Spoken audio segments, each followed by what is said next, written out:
tonight from the young woman critically hurt when a sidewalk scaffolding shed collapsed right on top of her. It seems like you should never have to worry about that type of thing collapsing on you. It seems like that, but Catherine Lefavre, lucky to be alive for sure after she was buried under a mountain of heavy debris. Her life changed when her spine was broken.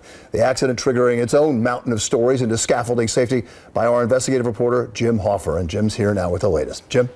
Well, in seconds, the life of this successful young model changed dramatically. Instead of photo shoots and magazine covers, it's years of painful physical therapy and relying on others to dress and feed her. A life forever changed because of a badly built sidewalk shed and weak oversight. Trapped beneath a pile of steel and wood, critically injured Catherine Lefavre could have died had it not been for those who quickly rushed to dig her out from under the collapsed sidewalk shed. I just saw sort of wood and metal flying at me, and that's all I remember. Then I woke up in an ambulance. She was 34, just married, and a model for a top agency. And now Catherine's spine was fractured in 5 places. In a matter of seconds, her life changed. She is learning now how to walk again and how to live with constant pain. I do have pain, more pain than I've experienced before in my life. I can't really do anything by myself right now. I have to have help, in and out of the house.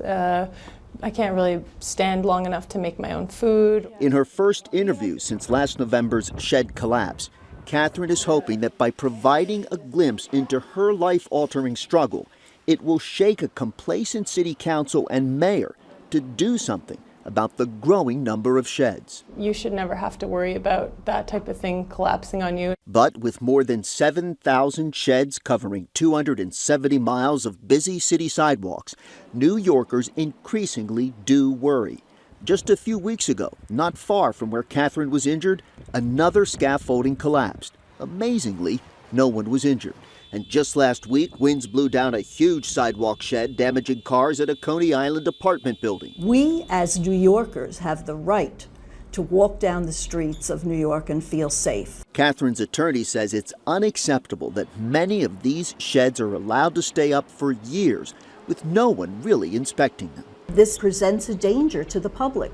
There should be a limitation. There should be a scheduled inspection to see if in fact, this scaffold is even needed. Another potential fall hazard. You've just taken away the integrity of the structure. In an earlier investigation, we found sidewalk sheds that had been up nearly a decade as the buildings they're attached to go unrepaired. More collapses seem inevitable.